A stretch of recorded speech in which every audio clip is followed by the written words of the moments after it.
lot of stuff, but I'm going to get more stuff. People want them shirts. Yeah, check out my shirts too. I got these Barber Bus shirts. They say, "My barber pulls up, does yours?" Yeah, it's dope. It's dope. They're nice. So it's a nice catchphrase, man. It's a nice catchphrase. Great catchphrase. But as you see, is you got two black entrepreneurs working together to do the things that are necessary in the community.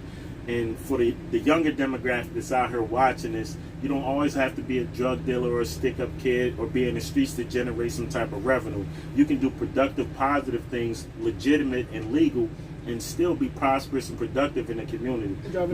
You don't got to take from the community to become wealthy. You don't got to step on the necks of your own kind to find wealth. You can contribute to your community and still generate wealth and prosperity. That's called legacy wealth, knowledge, wisdom, and understanding. Right, there you go. All right, man. Appreciate you, man. Love you. Check us out. Voices for the Voices. Speak for the Silent. SPEAK. This show is going to be aired on my YouTube, Barber Bus Talk. Barber space Bus space Talk. Check it out. Off? Yeah, so what? See how the host just cut me off? No, I'm just saying. But if you're interested in T-shirts, you can hit the phone number, send a text, or hit me in the inbox. But the phone number is 717-557-3688. Send your order, size, colors, where you get that done. And also hit me at speakforsilent@gmail.com. That's SPEAK, number 4, silent, SILENT @gmail.com. Thank y'all for tuning in. Great talk. I hope it was informative. I hope we helped some people. All right. And those we didn't help, we'll see y'all around because I'm around. Oh, man, that was cool, man. How many people got viewing that, John? I don't know. That joint probably was going. I said that was crazy. That joint was crazy. But it's going to be better later. That joint was going crazy. Plus, it's early still. People don't watch it. Voices for the voiceless. Streetwear. He gave me a. Oh man, I got a fifth for that. Just one of our long sleeve tees. You can make a purchase, a contribution to Voices for the Voices. All money circulated or revenue circulated with the purchase of our shirts and items with our nonprofit organization. It goes to our nonprofit to help us do more work within the community. Hit me up if you're interested. Hit him up. So, okay. I'll make sure I close this. So,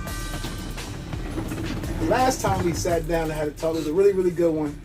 It even got views, but the sound quality was off. The mic was, my mic wasn't on. So my mic's on now. It's actually picking up pretty well. But we're going to reposition this so that's really good, so we can pick up each other really good here. And so, I have a few subjects to talk about. Because you got, a reservoir of knowledge and wisdom. No, but it's a few things I've been talking about on my show. And, I don't really delve into politics in there. We'll talk about the racial stuff. We try to keep it kind of light. But one thing that I definitely talked about recently was I talked about loyalty. And I think that's a good subject for you. Even though it's kind of a repeat, I want to talk about with you. And I also want to talk about how women are presenting themselves these days. And it's not even just our women, it's women in general. And why that is. And it's kind of like a twofold subject, but I want to start with the loyalty one because, I said in my other show, I said I have a friend who is loyal to a fault, and I know you know what that means. Loyal to someone who's basically not loyal to them, and it's going to cause her some problems. Because every time, she gets into something, or they get into something, she got to be in it. Right. But she's trying to change. She changed her life around already. And I know you can relate to that because, you're from the streets. You have a lot of people who are still in the streets, right? And they may call to you at some point in time to delve into that. How you feel about that?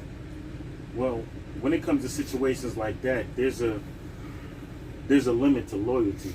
Because if your loyalty involves you putting yourself at risk and those you love and care about or care for at risk, then you must have pause or you must renegotiate what loyalty actually means. Because under no circumstances does somebody who say they're your friend and they're loyal to you would even want you to put your life at risk for something they could have made better decisions with. Don't tell me you're my friend if you know I'm on a path of righteousness and I'm trying to provide and do for the community to assist in a lot of the issues that affect our community and help perpetuate change, prosperity, and productivity for our legacy, which is our youth. And you want me to put that on pause and on hold for your own self-interest. And that's just not a healthy friendship, because your friends would never put you in jeopardy. If anything, they would try to protect you. That's real, genuine loyalty. Now, does that relate to family as well? That relates to anybody in your immediate circle, or anybody who's just an associate. You know, you got to be careful who you let in your circle, because a lot of times when you let people in your circle, they can be the destructive force that dismantles what you have created as an individual. Facts. Well, okay, here's the thing. So you got these friends or these family. Let's put it to family. Let's take it a whole step level higher. It's family. Okay, this is blood, and they're always in the mess, right? And every time they get into it, they want to call you because they know you used to be with all that, right? So if they decide, oh, if you don't ride with us, then you know you're not family no more. Does that? Like, I feel like that's disloyalty on their behalf, because, like you said, It is. if you love me, you're gonna want the best for me, and whatever energy you drew to draw the undesirable circumstances doesn't involve me. Now, here's the thing, though. If I'm with you, though, here's the thing, though. This is a clincher to this. Me and you, we're really tight. We're like brothers. Let's just say you in the dumbass, I'm not, or I'm in the dumbass and you're not. Whatever the situation may be. But I'm with you every single day. Okay?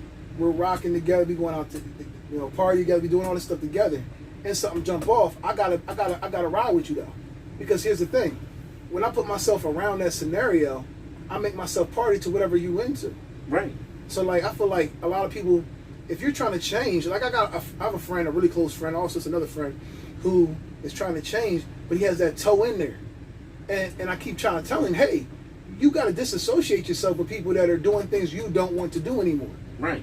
And see, a lot of people are ambivalent or straddling the fence in that respect. They want to be this upstanding, productive, positive individual, but in the same token, they want to be associated with this element in which they find all too familiar, they find comfort in. Now, it's one thing when you like me. My ambivalence is based upon the people who are in the streets that I associate with. I'm trying to encourage them to make that transition out the streets, to get on a better path, because I know what they have at risk. But that's a different situation. And in the same token, you got to lead by example with anything you do. Indeed. You can't let people encourage you or influence you to make the very same mistakes that keeps crippling them. And I learned this a long time ago. If you are broke and you surround yourself with millionaires, at some point you're going to develop a mechanism to become more prosperous and productive, because you're being around people who can give you information to get where they at. But if you surround yourself with a bunch of bums and people who don't want nothing in life, and you are successful, in time, their negativity is going to be absorbed by you, and it's going to become the deciding factor on your choices. Somebody told me this a couple of days ago, and I'm gonna hold on. I don't remember who told me it, but they said, if you hang around a bunch of millionaires, 5 millionaires, right, you'll be the 6th or the 5th or whatever. If you hang around 4 broke people, you'll be the 5th.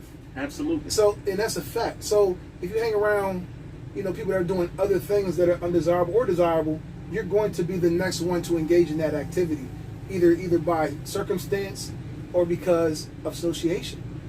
So like I try to tell people, like, I'm alone a lot, and it's not only because I'm busy and I'm trying to do things, because a lot of the people that I used to associate with are doing things that I no longer want to engage in. Right. And it's not that I dislike them, I hate them, or nothing like that. It's just they're not in the same place in life that I'm at. And sometimes you gotta love people from afar, from a distance, because life is about energy. If you bring a negative energy within my vicinity, I'm gonna absorb that energy, and that can tip the scales and affect how I live in my day-to-day life. If they bring in negative content, they telling you about the stuff they experiencing in their life, and it's contradictory to what you experience on a day-to-day basis. You're productive, you're in a good place, you got a healthy relationship, you got a productive business. How can that add to your cup? If anything, it would tip the scales of your cup, make what you got going on spill over. Because if they wanted change when they step to you with a topic or with a subject, it'd be about changing the way they view things and their perspectives. Right. If there's no growth or evolution with these individuals, and they doing the same thing over repetitively, those people are stuck in the past. So the whole reason they calling you is, only thing y'all have in common is y'all past. Your present and your future no longer resonates with them individuals. True. Because they don't understand that life, because they never lived it. So the best way to pull you back down into it is to make you jeopardize and sacrifice everything you have got going for you for the sake of them and loyalty to them and their pseudo relationship or friendship they proclaim that y'all have, which is delusionary. It's a delusion. Your life ain't my life. Right. Well, how you feel about this? So you hear this in the industry, you hear this locally, you hear this in every different aspect of life, where somebody will come from, the gutter, and they'll rise, to a higher plane, a high plane, and the people that's down in the gutter still looking at them like, well, you're supposed to pull me up. Do you feel like that's true? No. You can't help a person that don't want help. If you want to get pulled up from your situation, let's have a conversation. Let me give you some instructions or some guidance into how I got here. The best resource you can give a person who's stuck in that predicament is information to change their life. That's why you would surround yourself with 5 millionaires and become the 6. I can show you how to get here, but I'm not going to take that walk for you. I can't do it for you. But a lot of people feel like, oh, he made it, he's up, but why ain't he trying to give me this, like, people feel entitled for some reason. And especially, old friends and family members, they feel entitled to what you have built, but they don't understand what it took to build it. And it didn't just take hard work, it took putting your energy in the right direction. It took consistency. It took, because like, for instance, with the shirts you got and with your movement and everything like that. Man, I watched it from, I ain't gonna say I started watching from the start, I watched it from when it wasn't what it is now.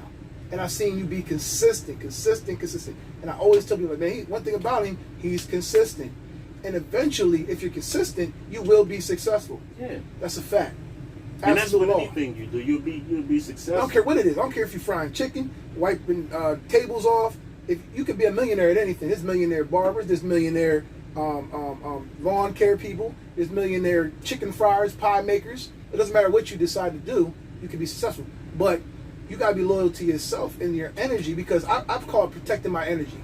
Absolutely. Because I'm a field, we're all energy. So around me, around this crude matter of a body of mine, there's radiating energy. Okay? So if I allow the wrong energy or a different energy around me, they're going to absorb and I'm going to absorb. Yeah. It's going to change. And I don't want to change it. It's going to change the recipe. It's going to change it. And I notice that when I get around people that aren't right for me, I notice it. And it's like, I just run away. It's like I repel them. And when you look at the things that go on in our community, with blacks, we have this stigma and we believe that keeping it real means you got to put your life at risk. You got to take unnecessary risks and make unnecessary choices to throw rocks at the penitentiary, to go back to prison. Because once you go to prison and come home, you done been through something. Now it's justified by all the same people who didn't send you no money, didn't make sure you get a visit, didn't go check on your mom, your kids, help you pay a bill. These are the very same people, and when you come home from doing your bid, going through pure hell, now you got to reintegrate back into society with nothing. And these people don't offer you a coin or a cup of water, but you are their friend and they're loyal to you because they see y'all out together. See, the reality of it is that ain't loyalty. They find a benefit in being around you because they see your potential. It's a attacker game mentality, and it's trying to suck you like a vampire, because people will suck your energy. Like, you ever had that friend or person that you're cool or whatever, that every time they call you, they're complaining, they're crying about something, there's always something wrong. That's somebody who's sucking your energy. Now, it's okay every now and again to vent or something like that, but if every time you're coming at me as something negative, I'm gonna stop answering the phone. Yeah, and that's an illumination of that individual's character. And what they're drawing. Yeah, people only display what they are. A lot of people have not grown up. A lot of people are still stuck in their past, and you see it played out every day. That's why you'll go out and ride around the city, and you see people in their 40s and 50s still on the corner selling drugs. When you got 20-year-old and 30-year-old kids who need you in their life, and you're not in their life, whatever the issue may be. But you got to make the decision to be like, enough is enough. I want better for myself, my family, and those who occupy the same environment and space as me. That's the whole reason why I set out on the path that I'm in. Because the suffering and my rock bottom was so powerful in my transition that I don't want to go back to that. Right. Trust me, I know. Me too. So, do you feel as though when it comes to that, I'm going to end that loyalty segment with this. I think what it comes down to is be loyal to yourself. Be loyal to yourself, then be loyal to the things that you bring onto this planet, which is your children, and then be loyal to the ones you decide to spend your life with, which is your significant other, your spouse, and then everyone else comes below. But yourself is first, because you can't be loyal to anybody until you learn to be loyal to yourself. And being loyal to yourself and loving yourself means protecting yourself for the win, not for the loss. Like you said, not to go to jail, and not to put yourself in situations to get hurt. You know what I'm saying? Because you could be a kind-hearted, I've seen kind-hearted, great people get killed because they were with a bunch of nuts. They're the ones that get killed or shot up. You see it all the time. Every day. Every day. You seeing it playing out in the entertainment industry now. Look how many rappers have just died recently by gun violence. Surrounding themselves with that same negative energy. These people don't got nothing. They clinging on to you because you are their success. They look up to you. You're the reward to them. And if these people loved you and cared about you, they would never let you put your life at risk, because once something happens to the head, the body shall fall. But these people only think about their own self-interest. I'm going to be around this individual to see everything I can get from him. But if that plate stops being filled with food, then he quickly becomes my enemy because he told me no. Oh, yeah. And, oh, man, listen, not to cut you off. I just had this conversation with somebody, and this is a very, very successful person, and she said to me, it was deep what she said. She was like, you're going to learn who really care about you as soon as you tell them no. Because she's like, once I started telling people no, that's when they started this, they're mad at you, they're angry, they feel entitled, they feel like you're abandoning them, all these bad things because you told them no. But I don't owe you anything. I don't owe you anything. I give what I decide to give. I give to you what I feel in my heart to give. Because the Bible says to be a cheerful giver. That don't mean be happy just to give. It means give when you are happy to give. It means if you're not happy giving it, don't give it. Of your time, resources. And give without reservations. You don't give to somebody expecting something in return. You do for people because it's in your heart. Now, I want to see you succeed. I want to help you with this situation. But people take that for granted. They take that kindness for a weakness. I've helped many people. And a lot of them people that I've helped in the past and presently, they're not here with me today. They don't call and check on Kevin Maxson and see how he's doing, how his day going. They don't support me. They don't show up to protests. They don't show up to rallies. They don't contribute to nothing I'm doing for the community. Only thing they can contribute is a criticism or an opinion. But I don't need other people's reassurance and or validation to be who I am as a man. I'm confident in who I am. And that's what it is. And that comes through growth. It comes through, time, because a lot of times we have a false sense of bravado, a false sense of, we're secure. But that's from the street. That's from the stuff we were acquiring out there, from the false love we were getting out there. When we, street star, that's not real love. And you start to learn that love is very small.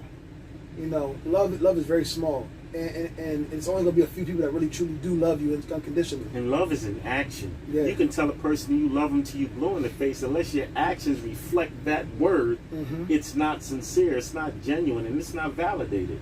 So I don't get caught up in people telling me they love me. You don't know the first thing about loving me. If you love me, you would show me you love me. You don't got to keep reinserting it to make me think it. You can't plant that seed in my head without action. If you've got to make it, if every time I talk to you, there's always an excuse why you're not around or you haven't been around, I don't know that you truly have that deep love for me. You might have love for me, but you don't truly love me. No, they got love for the ideal of you. The ideal of me. They don't got love for you as a person. Because underlining that I love you, there's always that element of jealousy, envy, and hatred. Wanting to see you fail so they can say I told you so. They can't wait. Where they at. They can't wait. They love to see people fall. I mean, it's crazy because I was just talking to my sister yesterday, right? And she was telling me how, I guess this lady, she's a very educated black woman, she's an activist. I can't remember her name, you probably know her, but she just got arrested for something, a misunderstanding. But these people that were her co-workers that disliked her couldn't wait to spread it, couldn't wait to call everybody and tell them about it. And that's sad because the same thing, and real quick, is when I put that thing about Bobby Ray Hall up, when I put that up there, I didn't mean it to be negative, I meant it to be informative. But it went people will quickly they will quickly gravitate towards the negative. Right. You But when put a lot of positive stuff and up, that stuff don't go you viral. don't get the same Like attention. 300 views. That joke got 5,000 views in like a week. I'm like, People's what? attention span is based off entertainment and negativity now. It is entertainment, negativity, and drama. Like, because I do so much positive things in the neighborhood, but you don't hear about that. But let Kevin make a mistake, or let somebody implicate me in everybody something, heard or about say it. I did something Bro. wrong. They gonna grab that and run with that because it's so much more gratifying to spread a negative rumor about somebody than it is to ever go around and say he did something positive and I'm proud of it. It's like this, bro. It's like, okay, I'm doing a lot of positive stuff. You're doing a lot of positive stuff, right? You know we're affiliated, right? So how many calls have you gotten about, oh man, you know your boy Cal doing great. He's doing all this good stuff. You get any calls like that? I actually just had a phone call before you pulled up with somebody, and it was like you cut their hair before, and you was upstate. We was all upstate together. Oh, It's like okay. they proud of you. That's dope. What you doing? They remember when you was in the barbershop at Wolf Doctors cutting hair, Right. talking about what you was going to do. But imagine this. What if I got into an altercation or a fight or something, like, or a gunfight? How fast would you get a call in? And how many people would call you? That's the point. A lot of people would call me. They'd be like, "Yo, your homie got into this. Oh, your boy's a nut because he had this going on. He put it at risk for this."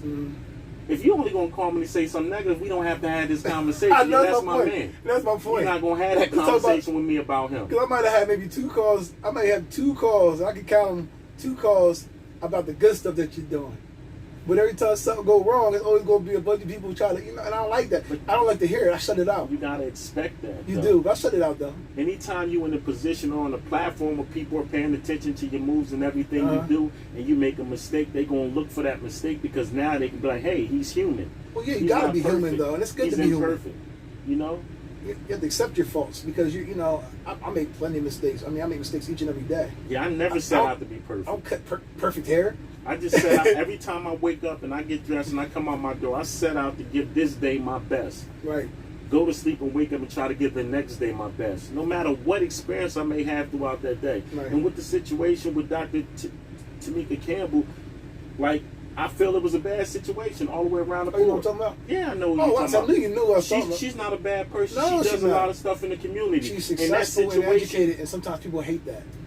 people fear people in power in a position of power that are influential. They I've been do. through that. But in They the do. same token, you're going to always get criticism no matter what she do. People are going to be monitoring and hoping she slip up so they can have something to talk about. Like when I seen that, I didn't go on Facebook and tear her down or disrespect her or try to jump on a bandwagon of tearing down a black woman. That's not something I would do. Whether I agree with it or not, Right. everything I think I don't have to share. Right, that's true. That's true, and that's another fact too. Like it's like, okay, we may not condone something that one of us get into, right?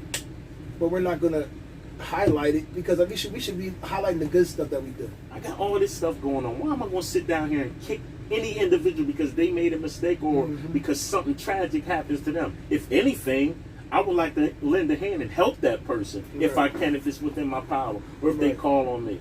Right. I'm not going to tear a person down just for the sake of tearing them down because all that do is highlight the type of individual I am. So since the video got messed up last time, right? We're gonna touch on a little bit about the women, our women, you know, and how. Because me personally, I'm pretty disappointed a little bit, man. Because it's like the more and more I go on Facebook and look at these stories, all I see is women poking their booties out, and you know, trying to, and you can do what you want because I'm not to judge you, but at the same time, you know, we're responsible for the perception that we portray as a people.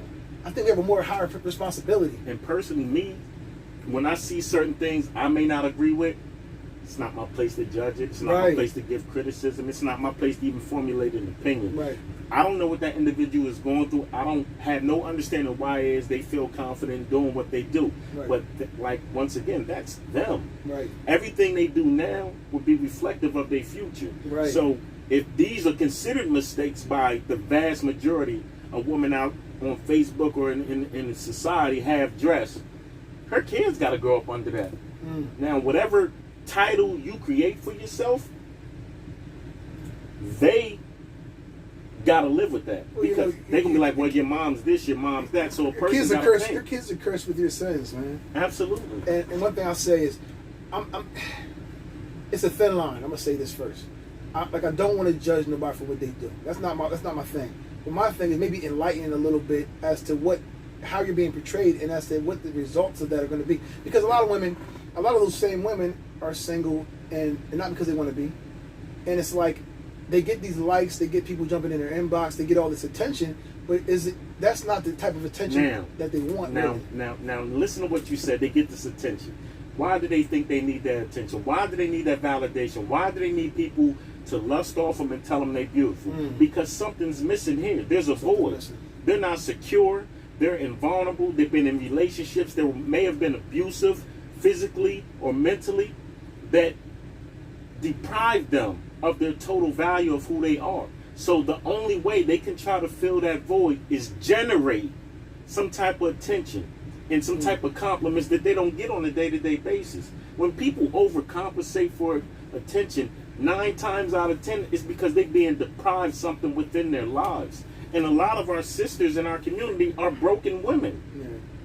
They are broken women. They ain't treated fairly. No. And on a professional side of things, in the workforce, they're not being treated fairly in relationships. They're not being treated fairly in a household, growing up around their siblings. Women go through hell. And not only that, they still got to carry a child for 9 months and raise a child often enough without a father figure. So women has it worse out of everybody in our society. Facts. So when I see a woman doing that and we have a relationship, this is what I do. I go in her inbox, not to judge you, not to disrespect you. I think highly of you and I respect you. I would appreciate it if you don't post a certain way on my page because I have people on it and it's reflective of you. I don't view that way. They don't know you that way personally, but we've had conversations. I know who you are. You don't have to do that to get attention. And that's crazy. Now that you say, you just brought us another point. A lot of these women who do it, that I know personally, I say the ones I know personally, it's not reflective of actually who they really are. And it's like you're putting a perception out there. So these guys, if you're looking for a good guy, that's your aim. The good guy ain't gonna pop up off of those pictures. It's gonna be a vulture. He's gonna be looking seeking to devour you. He's not gonna be looking to build you, to help you, to love you, to respect you. None of that. So what? But what? What? What? Look at it from the female point of view and perspective. They on that same Facebook. They on that same media stream. They on that same platform. All they see guys talk about is a woman's body, how beautiful she is, what type of superficial intangibles she possesses, what type of car she's driving, where she living, how many kids she got. So now they are making women live up to a standard or requirement they don't even meet themselves. And women got this idealism that this is what men want. That's why they feel comfortable doing that. That's what males want. So it's not men. It's twofold. Because here's the thing. We're gonna say this, and we're gonna keep it real with this. It's not a lot of men out here. We're gonna say that right now. There's not a woman you've ever dated that you were attracted to her brain without seeing her physically, and having that again? You were just attracted to her personality and her brain without seeing her body physically.